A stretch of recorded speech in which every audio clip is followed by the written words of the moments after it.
सर्वलोकैकस्य सिद्धनम् ॐ सतसस्वतिमद्भुतं प्रियमिन्द्रस्य काम्यं सनिमेधामयाशिषम्।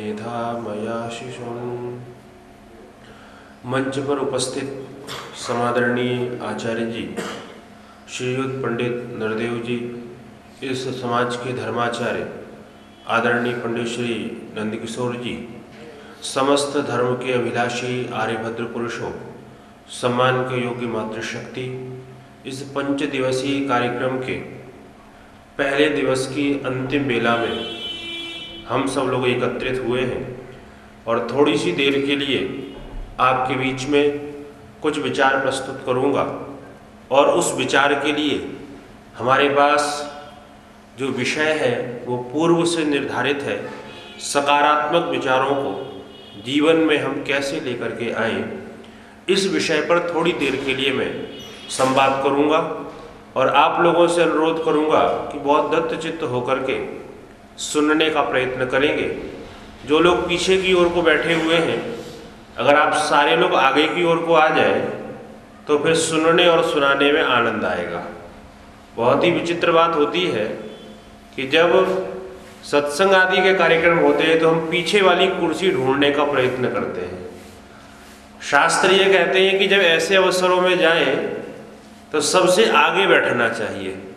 और आपका अनुभव रहा होगा, हमारे आचार्य जी स्कूल के अंदर पढ़ाते हैं तो अध्यापक पहली नज़र में जान जाता है कौन सा विद्यार्थी पढ़ना चाहता है और कौन सा नहीं पढ़ना चाहता। जो आगे वाली टेबल में आकर के बैठता है तो पता चलता है उसकी पढ़ने की इच्छा है, और जिसका पढ़ने का मन नहीं होता है या पाठ तैयार करके नहीं आया हुआ होता है तो वो पीछे वाली टेबल खोजने का प्रयत्न करता है कि मेरे पास तक नंबर आते आते शायद गुरुजी भूल जाए और गुरुजी ना पूछे मुझसे तो आज बड़ा आनंद आ जाए। लेकिन आप लोग अच्छे और बहुत सुलझे हुए हैं, मैंने तो विनोद में आपसे कह दिया। तो निवेदन में ये करूँगा कि सकारात्मक विचार हम अपने जीवन के अंदर किस प्रकार से प्रभावी करें और विचार जीवन को किस प्रकार से प्रेरणा प्रदान करते हैं। ये विचार बहुत ही अद्भुत चीज होती है। आप देखेंगे शरीर के अंदर प्रत्येक यंत्रों का अपना अलग अलग काम होता है। जैसे आंख जो है वो देखने का काम करती है, वो सुनने का काम कभी नहीं कर सकती है। जो कान है वो सुनने का काम करेंगे लेकिन बोलने का काम कभी नहीं कर सकते हैं। मुंह जो है वो बोलने का काम करेगा, हाथ अपना काम करेंगे, पैर अपना काम करेंगे। तो ये जो विचार है, ये विचार कहीं ना कहीं मन का विषय है। और मन की परिभाषा करते हुए ऋषिवर कहते हैं कि मन किसे कहते हैं, तो वो कहते हैं कि जो संकल्प और विकल्प, क्या करना चाहिए और क्या नहीं करना चाहिए, इसका निश्चय कर पाता है। तो विचार जो है क्या करने चाहिए और क्या नहीं करने चाहिए, ये मन के स्तर पर प्रत्येक व्यक्ति सोचता है। शास्त्र ने पंक्ति दी, यद मनसा ध्यायते तद वाचा वदति। जैसा हम मन से चिंतन करते हैं हमारी वाणी वैसा ही बोलती है, और जैसा हम वाणी से बोलते हैं फिर हमारी क्रियाएं भी वैसी बन जाती हैं। अगर हमारा मन का सोचा हुआ सकारात्मक होगा तो हमारी वाणी भी उत्तम और श्रेष्ठ होगी, और अगर हमारी वाणी और हमारे मन के द्वारा सोचा हुआ दोनों ठीक हुए तो हमारी क्रियाएं भी ठीक होना प्रारंभ हो जाएंगी। अब परेशानी पैदा ये होती है, व्यक्ति मन से कुछ और सोचता है, वाणी से कुछ और बोलता है और क्रियाओं से कुछ और करता है। और जब तक इन तीनों का संयोग नहीं मिल पाता है, व्यक्ति मन में कुछ और सोचेगा, वाणी से वो कुछ और बोलेगा, करेगा कुछ और, तो ना तो उसके जीवन के अंदर स्थिरता आती है और वो जिसके साथ में व्यवहार करता है उसका जीवन भी दिक्कत में आ जाता है। और आज तक आप देखेंगे दुनिया में जितनी लड़ाइयां हुई हैं वो मैदान में बाद में लड़ी गई हैं, पहले वो विचारों के स्तर पर लड़ी गई हैं। आप राम और रावण का युद्ध उठा लीजिए, वो राम और रावण का युद्ध मैदान में बाद में लड़ा गया, पहले वो विचारों के स्तर पर लड़ा गया। राम यक्ष संस्कृति को फैलाना चाहते हैं, रावण रक्ष संस्कृति को फैलाना चाहता है। वो कहता है वयम रक्षामः, हम रक्ष संस्कृति का प्रचार करेंगे, और ये यक्ष संस्कृति का प्रचार करने के लिए चले हैं। एक कहते हैं कि मैं अधर्म, अन्याय, अत्याचार, पापाचार को इस धरती से समाप्त कर दूंगा, और रावण कहता है मैं उसको बढ़ाने का प्रयत्न करूंगा। तो उनका जो युद्ध था वो विचारों का युद्ध था। आप महाभारत के युद्ध को उठा करके देख लीजिए, वहां पर लड़ाई किस बात की थी। दुर्योधन से किसी ने पूछा, अरे तुम भी उसी गुरुजी के शिष्य हो जिसके शिष्य वो पांडव हैं। वो धर्मराज युधिष्ठिर तो धर्म धर्म की बात करता है, और तुम अपने पूरे जीवन में अधर्म की बात करते हो। तो गुरुजी ने जब तुम दोनों को पढ़ाया था तो ऐसा तो नहीं किया था कि तुमको तो अधर्म का पाठ पढ़ाया हो और उसको धर्म का पाठ पढ़ाया हो। दोनों को पाठ तो एक ही पढ़ाया था ना। तो कहता है हाँ, पाठ तो एक ही पढ़ाया। तो कहा तुम अधर्म की बात क्यों करते हो, क्या तुम धर्म को नहीं जानते हो। तो महर्षि व्यास दुर्योधन के मुंह से कहलवाते हैं। दुर्योधन कहता है जानामि धर्मम न च मे प्रवृत्ति। ऐसा नहीं है कि मैं धर्म को नहीं जानता हूं, मैं धर्म को जानता हूं, लेकिन उस ओर मेरा रुझान नहीं है। मेरे विचार जो है वो मुझे उस ओर चलने नहीं देते हैं। और जानामि अधर्मम न च मे निवृत्ति। और ऐसा भी नहीं है कि मैं अधर्म को नहीं जानता हूं, मैं अधर्म को भी जानता हूं, लेकिन उससे मेरी निवृत्ति नहीं होती है। मेरे विचार मुझे उससे हटने नहीं देते हैं। तो साहब, जब हमारे विचार अगर ठीक नहीं होते हैं तो आप देखेंगे कि हम लोग कभी भी सत्कर्म की ओर प्रवृत्त नहीं हो पाते हैं। तो जीवन के अंदर सद्विचार आए, इसके लिए प्रयत्न मनुष्य को सतत करना होता है। और जब तक ये सद्विचार नहीं आते हैं, तो आचार्य चरक से एक बात पूछा गया। शिष्यों ने पूछा, गुरुजी एक बात बताओ, कोई व्यक्ति ऐसा है जो बीमार है, तो दुनिया के अंदर उसको हमने औषधि दी, तो ऐसी भी कोई बीमारी है क्या कि औषधि के द्वारा ठीक ना हो।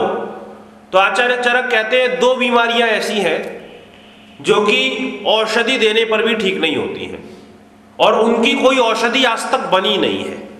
तो पूछा वो कौन सी बीमारी है, तो कहते एक बुढ़ापा है और एक मृत्यु है, इसकी कोई भी दवाई नहीं है।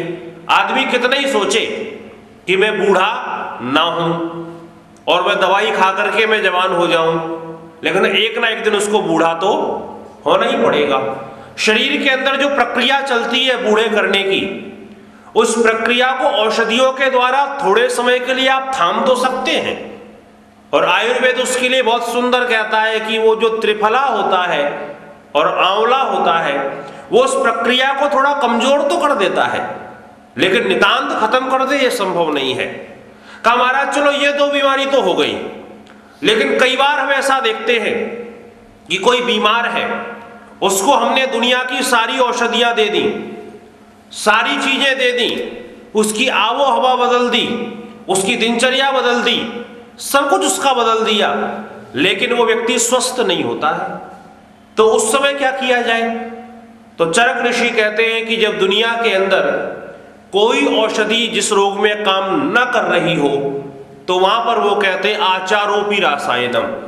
वहां पर जो उत्तम विचार है, जो सत विचार है, वही फिर औषधि का काम करता है। तो ऐसे व्यक्ति के विचारों को आप बदल दीजिए, तो उसके जीवन के सारे रोगों का समापन हो जाएगा। तो विचारों का प्रभाव मनुष्य जीवन पर बड़ा पड़ता है, और जिस जिस व्यक्ति ने अपने विचारों को अच्छा कर लिया, वो व्यक्ति इस दुनिया के अंदर महान बन गए। आप देखेंगे लड़ाई तो आज दुनिया में विचारों की ही तो है। आदमी की सोच अगर थोड़ी सी बदल जाए, आदमी के जीवन के अंदर सुख आ जाते हैं। इसलिए सकारात्मक विचारों को हमको इसलिए लाना चाहिए कि इन सकारात्मक और दुष्विचारों के ऊपर ही हमारे जीवन का सुख और दुख निश्चित है। आप विचार करके देखिए, अगर दो व्यक्ति आपके घर में आते हैं और आपके घर में पानी की बहुत कमी है, आपके यहाँ केवल 1 गिलास पानी है, आपने आधा आधा गिलास दोनों लोगों को दे दिया और दोनों के पास में वो आधा आधा गिलास पानी है। एक ने उसको पिया, पी करके विचार करता है कि देखो इतनी भयानक गर्मी थी और मैं इतना प्यासा था, ये आधा गिलास पानी मुझे मिल गया, मेरा गिलास आधा भरा हुआ है, बहुत धन्यवाद इस परिवार का जिसने मुझे आधा गिलास पानी दिया। लेकिन एक दूसरा बंदा है, वो विचार करता है इतनी भयानक गर्मी थी और इस गर्मी के अंदर में आया, इतना प्यासा था और कैसे ये कंजूस घर वाले लोग हैं, इन्होंने मुझे आधा गिलास पानी खाली दिया है। अब एक विचार करता है मेरे पास आधा गिलास भरा हुआ है और एक विचार करता है मेरा आधा गिलास खाली है। अब दोनों को पदार्थ की स्थिति में कमती या ज्यादा नहीं है, पदार्थ दोनों को बराबर मिले हैं, लेकिन ये विचारों का खेल है। जब व्यक्ति के जीवन के अंदर सकारात्मक सोच आती है, और इसमें थोड़ा सा एक सुधार हम और कर लें कि हम सकारात्मक विचारों को लेकर के ना जिए। मैं निवेदन करना चाहता हूं, मेरी बात आपको उल्टी जरूर लग रही होगी, लेकिन थोड़ी देर के बाद आप ही कहेंगे कि हाँ आप सही कह रहे हैं, सकारात्मक विचार भी नहीं होने चाहिए। इससे आगे एक चीज और है, वो चीज कौन सी है? विचार करके देखिएगा, एक व्यक्ति इंटरव्यू के लिए जा रहा है। अब वो पहले से अगर ये सोचता है कि मेरा सिलेक्शन हो जाएगा तो ये सकारात्मक विचार है, और अगर वो ये सोचता है कि मेरा सिलेक्शन उसमें नहीं होने वाला तो ये विचार कैसा है? नकारात्मक विचार है। अगर वो व्यक्ति नकारात्मक विचार लेकर के जाता है कि मेरा तो सिलेक्शन होने ही वाला नहीं है, तो जब उसने पहले से ही सोच लिया है तो आगे उसका सिलेक्शन नहीं हो पाएगा। और अगर वो सकारात्मक विचार लेकर के जाता है कि मेरा सिलेक्शन हो ही जाएगा, और कल्पना करके देखिए अगर उसका सिलेक्शन नहीं हुआ तो जो वो सकारात्मक विचार लेकर के गया था कि मेरा सिलेक्शन तो होने ही वाला है, तो परिणाम क्या होगा? वो व्यक्ति अंदर से बिल्कुल टूट जाएगा, क्योंकि उसने कल्पनाएं बड़ी ऊंची ऊंची की थी, मेरा सिलेक्शन हो जाएगा, उसके बाद मेरी नौकरी लग जाएगी, मुझे पैसा मिलने लगेगा, मेरे साथ ये स्थिति पैदा हो जाएगी। और वो चिंतन कैसा चिंतन है? तो ऋषि दयानंद इसके लिए बहुत अच्छा उदाहरण देते हैं, और मैं आपसे निवेदन करूंगा कभी आपको अवसर मिले तो ऋषि दयानंद की एक छोटी सी पुस्तक है जिसको व्यवहार भानु के नाम से जानते हैं। वो बहुत छोटी सी पुस्तक है, छोटे 10-15-20 पन्नों की होगी, लेकिन बहुत उपयोगी पुस्तक है। मनुष्य को बचपन से लेकर के वृद्धावस्था तक, धनवान से धनवान, निर्धन से निर्धन, विद्यावान से विद्यावान, मूर्ख से मूर्ख व्यक्ति किस प्रकार से व्यवहार करे उसके अंदर वो प्रतिपादित करते हैं। एक दृष्टांत देते हैं वो कि व्यक्ति जिस समय चाहे वो सकारात्मक विचार लेकर के चल रहा है, वो सकारात्मक विचार भी कई बार उसके दुख के कारण बन जाते हैं। और वो उदाहरण देते हैं कि एक बनिए ने एक बार ये विचार किया कि जो मेरा काम चल रहा है वो उतना अच्छा नहीं चल रहा है जितना चलना चाहिए, तो एक काम करता हूँ, घी का व्यवसाय करता हूँ। गांव की तरफ किसी से पैसा उधार लेकर के घी लेने के लिए गया, साहब 20 किलो घी उसने लिया है। अब लेकर के सेठ जी तो सिर में रख करके ला नहीं सकते हैं, तो उन्होंने एक मजदूर ढूंढा, और मजदूर ढूंढा तो उन्होंने देखा एक व्यक्ति जा रहा है, शेख चिल्ली नाम उसका, ऋषि दयानंद लिखते हैं कि वो शेख चिल्ली जा रहा था, और उन्होंने कहा भाई देखो ये घड़े को गांव तक लेकर के जाना है, ले चलोगे? उसने कहा हाँ साहब ले तो चलूंगा। क्या लोगे? कहने लगे 1 रुपया लूंगा। कहले 1 रुपया नहीं दूंगा। बोलो 4 आने में लेकर के चल रहा हो तो लेकर के चलो। तो वो कहता है कि सोचा मन में कि फ्री बैठे हुए हैं, 4 आने मिल जाए अच्छा है। अब मटका उठा करके उसने सिर में रख लिया और लेकर के चला है। अब सेठ जी पीछे पीछे विचार करते हैं, ये घी है, इस घी को जितने में मैंने लिया है दुगने भाव में उसको बेचूंगा, और जब दुगने भाव में बेचूंगा तो जो मैंने उधार लिया है वो उधार आधे पैसों से चुका दूंगा। अब बाकी जो पैसा बचेगा वो मेरा अपना हो जाएगा, उससे फिर से घी खरीदूंगा और बेचते खरीदते करते करते करते करते फिर बहुत बड़ा घर बनाऊंगा, फिर बहुत सुंदर व्यवस्थाएं होंगी, बहुत पैसा मेरे पास में होगा, और जब बहुत ज़्यादा पैसा हो जाएगा तो बड़े बड़े लोग मुझसे उधार लेंगे, उनको ब्याज में पैसा दिया करूंगा, फिर जो ब्याज आएगा उससे आनंद से रहूंगा। साहब वो चिंतन कर रहा था, और कम ये वाला भी नहीं था जो मटका सिर में रखा हुआ था। इसने भी सोचा, क्योंकि व्यक्ति के पास जितनी व्यवस्थाएं होती हैं वो उसी में सोच लेता है। आदमी के पास अगर 1 लाख रुपए की आमदनी है तो 1 लाख रुपए की योजना बनाता है, और जिसके पास में 5,000 रुपए महीने के आ रहे हैं तो 5,000 की व्यवस्था अपनी बनाता है। तो उसने इतना बड़ी चिंतन किया, अब चिंतन ये भी कर रहा है, अब विचार इसके भी आ रहे हैं, और ये भी सोच रहा है और सकारात्मक ही सोच रहा है।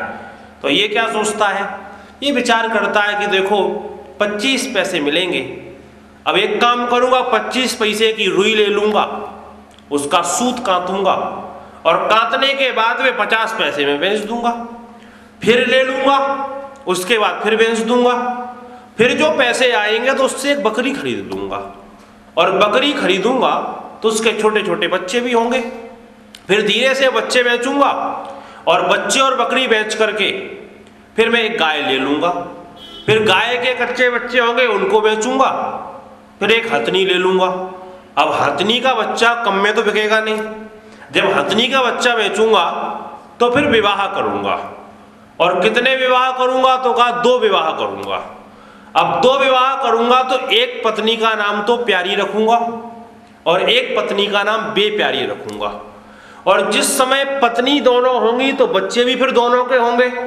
तो जब प्यारी के बच्चे आया करेंगे तो उनसे कहूंगा आओ बैठो मेरी गोद में, उनको प्यार करूंगा, और बेप्यारी के बच्चे आएंगे तो उनको गर्दन हिला करके मना करूंगा मेरे पास मत आओ। साहब वो इतना डूब गया था कि ये भूल गया कि सिर में मटका रखा हुआ है, वो बेप्यारी के बच्चे उसको आ रहे हैं, उसने मुंडी हिलाई लेकर के, और वो मटका जो है नीचे आकर के गिरा। अब जैसे ही मटका गिरा है एकदम से वो सेठ आया, बोले ये क्या हो गया साहब, उसके तो पूरे सपने चूर चूर हो गए। कहां तो वो इतना बड़ा धनाढ्य बन रहा था कि राजा महाराजा कर्ज लेने के लिए आ रहे थे, अब वो मटका टूट गया और उसने रोना शुरू किया। अब सेठ जी उधर रोए, उधर शेख चिल्ली ने उससे तेजी से रोना शुरू कर दिया। तो उसने डांटते हुए कहा रे मूर्ख, मेरा घी फैला दिया तूने, मेरा नुकसान कर दिया तूने, और ऊपर से रो करके दिखा रहा है। तो शेख चिल्ली बोला मैं क्यों ना रो, जब तुम रो रहे हो।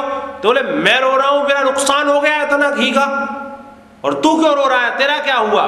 तो शेख चिल्ली कहता तुम्हारा तो घी फैला है, मेरे तो बना बनाया घर ही बेकार हो गया सारा, मेरी गृहस्थी बर्बाद हो गई, मेरी पत्नी इतनी सब चली गई, बोले मैं क्यों ना रहूं, मेरा बनाया बनाया सारा घर ही समाप्त हो गया। तो जब व्यक्ति कई बार सकारात्मक सोच लेकर के भी चलता है तो उसका परिणाम भी कई बार दुख रूप आ जाता है। अब ऋषि की शब्दावली बोल रहा हूं। ऋषि कहते हैं व्यक्ति को विचार कैसे बनाने चाहिए। वो कहते हैं कि ना तो आप अपने विचार जो है नकारात्मक बनाइए, और ना ही अपने विचार सकारात्मक बनाइए, अपने विचार यथार्थवादी बनाइए। और उसी को योगेश्वर कृष्ण गीता के अंदर कहते हैं कि निश्चयात्मक विचार हमारे होने चाहिए, क्योंकि संशयात्मा विनश्यति, जिसके विचार संशय वाले होते हैं वो विनाश को प्राप्त होता है, और जिसके यथार्थवादी विचार होते हैं जो जैसा है उसको वैसा ही स्वीकार करना। नौकरी के लिए जा रहे हैं तो विचार ये मत रखो कि मेरा सिलेक्शन नहीं होगा, विचार ये भी मत रखो मेरा सिलेक्शन हो ही जाएगा, विचार ये रखो मैं पूरा परिश्रम करूंगा, पूरी मेहनत करूंगा, और उसके बाद में मेरा हो जाता है तो अच्छा है, और नहीं होता है तो कोई बात नहीं, इस असफलता से मैं एक प्रेरणा और लूंगा, और ज्यादा मेहनत करूंगा, आगे बढ़ूंगा, और उसके बाद मैं सफलता को प्राप्त करूंगा।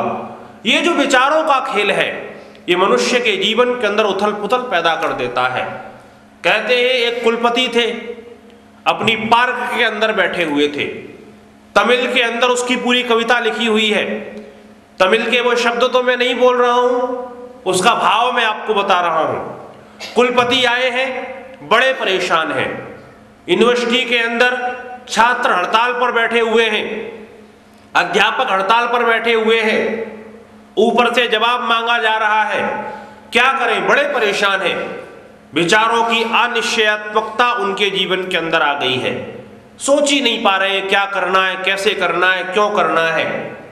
अपने पार्क में आकर के बाहर लॉन बना हुआ उसमें बैठे हैं, कुछ पेड़ भी लगे हैं। ये बैठे बैठे सोचते हैं क्या करूं क्या करूं। तभी शाम का समाचार पत्र आता है। देखते हैं कि कॉलेज के विद्यार्थियों ने और हुड़दंग मचाया है और वो अपनी स्ट्राइक तोड़ने के लिए तैयार नहीं है। बहुत चिंतित है। नौकर को कहा जाओ अंदर से चाय लेकर के आओ। चाय की प्याली आई है, टेबल में रखी हुई है। कुलपति बैठे हुए हैं और विचार कर रहे हैं। इतने में एक चिड़िया ने चहचहाना शुरू किया। चिड़िया की जब चहचहाहट कुलपति ने सुनी तो एकदम क्रोध से क्रोधित हुए और उन्होंने एक अखबार उठाया और लेकर के चिड़िया की तरफ मारा। जैसे ही मारा तो कहते चिड़िया उड़ करके चली गई। थोड़ी देर में चिड़िया